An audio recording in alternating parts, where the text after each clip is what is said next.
This is Dr. Ron's Words of Wisdom, words on leadership, goal setting, productivity, and a whole lot more. I trust that you will consider this like a vitamin or a supplement for your mind and heart. And wherever you receive podcasts, would you please subscribe to Dr. Ron's Words of Wisdom, leave a rating and a brief written review. It will enable others to be able to locate this podcast. I really appreciate it. What do you do when your life faces a major disruption? It seems to me that there are major disruptions in life that happen about every 10 years. I mean, in your country where things really are so different that we're not quite sure how we're going to make it. I just think in my lifetime, I think of 9/11. I was actually in Charleston, South Carolina in a meeting when someone told us what had happened and we listened to it. And in those days, I lived in suburban Kansas City and was in South Carolina. We weren't able to fly home. We were able to rent the last car at the Charleston, South Carolina airport. We picked up some folks along the way, and about 4 of us made our way across the country to home. It was eerily silent. In those days, I was in charge of pastoral ministry for my denomination, and I quickly got a friend to kind of put some things together, and we came up with some resources for what were pastors going to say that coming Sunday. That was disruptive, but as all disruptions, when you go into them, you have no idea, is this so life-altering and so life-changing that things will never snap back like they were before? And in this country and most countries of the world, there are several things that transpired. There was an economic component. Air travel became much different. The security measures, going to sporting events, going to amusement parks, going anywhere where large crowds gathers, changed from that moment in 2001. Then interestingly, at least in the U.S., when we had that major economic downturn in 2008, 2009, I was actually living in Detroit, which was sort of the epicenter when we didn't know at that point whether the auto industry was even going to survive. When I was a little boy, 3 of the largest 5 corporations in the world, did you hear that? In the world, were headquartered in Detroit. These auto industries where people had made livings for generation now look like it would go away. Now, I know that you were feeling the impact of that time wherever you live, but just imagine working at a church in Detroit during those. We didn't know if we were going to make it. It was an economic difficulty. It was psychologically difficult.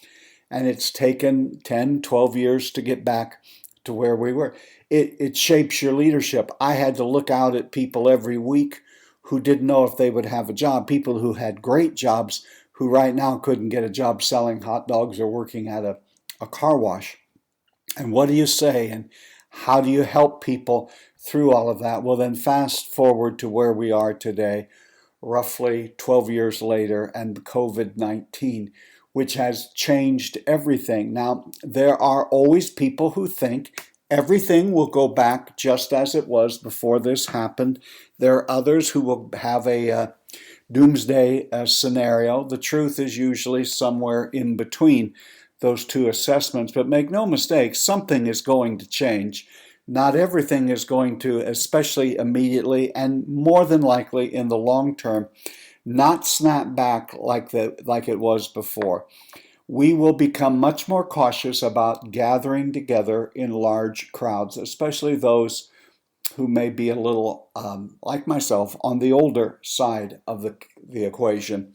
So it's not a time for panic, but it is a time for clear-headed discussion. And it's time to ask ourselves, how do you manage? How do you lead? What do you do when you have one of these major disruptions that happens? I'm going to give you about 7 things that I think you need to do today. The first is, it's at these unsettling times, in these times when everything seems to be shaken, that we find out what we really believe. If you believe in God, then you ought to be talking to Him. If you're a person of faith, it's a time to deepen your faith, not to run around and scream and holler the end is near, but just be reminded what it is you believe. Now, I'm sure there are many of you who are listening who don't have a belief system, but the fact of the matter is, you don't really get to declare what you believe when the sun is shining, you have money in the bank, and everything is going your way. When you really get to define who you are, what you believe, is when things are against you and things aren't going well. So right now, take some time and just remind yourself of what your core beliefs are, what your core values are, who you are, what you believe, and regardless of what circumstance you find yourself in presently, it does not change your belief system. The second thing is acknowledge your anxiety. I was with a group of leaders electronically the other day, and one of them admitted that it is a fearful and a frightening time. I think anyone who tries to tell you that going through what we are going through right now, that they have never had an ounce of anxiety and they've never had any concern or alarm, are not telling you anything about their faith. They are probably more or less telling you that they are delusional, or they're telling you something about their mental health. I have found, and I am as optimistic as anyone that I know, but I have found, especially as it drags on, there being moments in which I have sadness. There's always sadness when you lose things. There's always sadness when there is disruption. There's always sadness when you can't go on like you were just a few weeks ago. I think it's time to take a deep breath, step back, and acknowledge this is a time of high anxiety. For you, the leader, for those you are leading, it's high anxiety time for your family. We've never been here. There's no rule book that tells us how to get through this unless we go back to our faith. And I think we can say, I'm optimistic, we're going to get through this, we will come out, we'll learn some things, we'll be better, we'll change some things. All of that I totally agree with. But I think as a leader, let's not pretend that this is not an anxious time. People are filled with anxiety. Let's acknowledge it. You can't really attend something. You can't really do something until you acknowledge the pain and you acknowledge where people are and you acknowledge yourself. This is why in these last few podcasts I've been emphasizing self-care. Make sure you take care of yourself physically. Get some exercise. It's vitally important. It will help you not only physically, but it'll help you mentally and emotionally and lower that stress and anxiety level somewhat. Stretch your mind. Do something. Don't just wander around not really accomplishing anything. Do something. So acknowledge the fact that you're feeling anxious. It's okay to feel anxious. It's just not okay to camp there and to dwell there forever. I believe the third thing that you need to do when we're going through a major disruptive event is not just define reality. You know, that is Max Dupree's definition of a leader, is to define reality and then at the end of the day say thank you. I think maybe the better way that I ought to state this is we may need to redefine what reality is. It may be that it'll be several weeks or months before we're able to get into groups larger than 50. And for some of the workplace and for not-for-profits and worshiping groups, this is going to call on our greatest efforts at creativity. How are we going to move forward? How are things going to look? It's also a time to say, what are some things that I wasn't prepared for that I need to get prepared for? If you don't have an emergency fund, you may need to start defining that and funding that. If you haven't been taking care of your health, if you've gotten out of shape, then part of that defining reality is I need to take care of my physical well-being. Maybe it's a great time for us to declutter our garages and our storage units, because at the end of the day, not any of that stuff is going to help us through what we're going through. So define what reality is, and we're going to have to find workarounds. We're going to have to find new and creative ways of doing whatever it is we're needing to do. But we have to define the reality. And whatever we think, the reality has somewhat changed over these past several hours, days, weeks, and now a month or two. So, leader, we're counting on you to not just define our reality. We may need you to really think it through and help us to redefine where our reality is. The fourth thing that I would remind you when you're going through an extremely disruptive event is to stay in touch with the people. That's your family. We're fortunate that we live in a day and age where you can reach out and touch people via email, text, other kinds of direct messages. And I would even say it might even be the time for you to pick up a telephone and call them, or a cell phone. Stay in touch. A lot of times people are feeling anxiety because they're all alone. And I would especially remind you to think of the people in your life who are by themselves. They don't have a spouse to talk to. They have no one in the house with them. They need someone to reach out and to stay in touch. And leader, since you can't do all of the things that you normally do, one of the best things you could do right now is just to stay in touch. Send a note, send an email, text, phone call. Just let them know you're thinking about them. If you're a person of prayer, of faith, tell them you're praying for them. This is not the time to lose touch. This is a time to really reach out and touch people.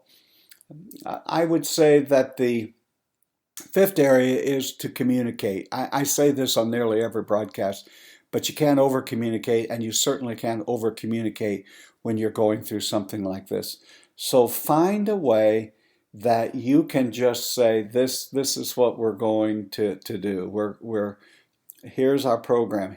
Even if you say the same thing, at least gives us the impression you're thinking about us, you're thinking about the future, you're walking through various scenarios of how the future is going to look and how indeed we are going to get through all of this. And we will get through it, but we need you, leader, to step up and to remind us of that.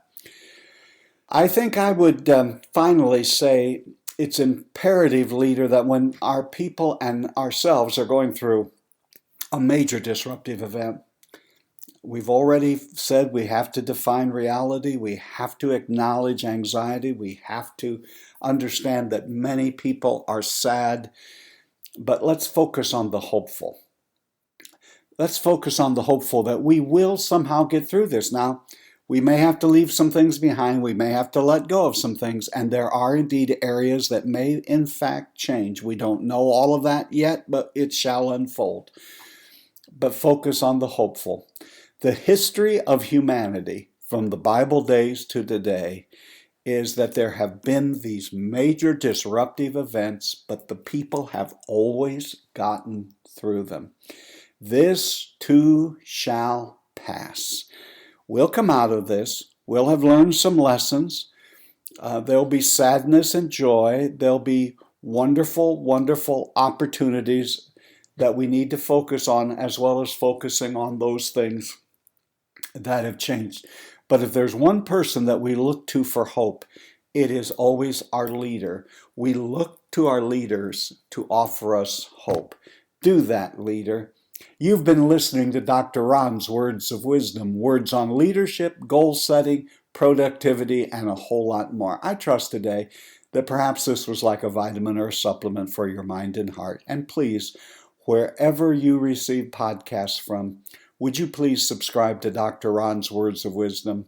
Tell your friends and neighbors. Leave a rating. If you could write a brief written review, it would be very, very helpful.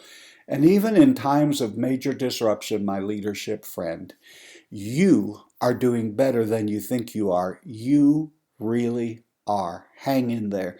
And until next time, this is Dr. Ron saying, have a great and blessed day.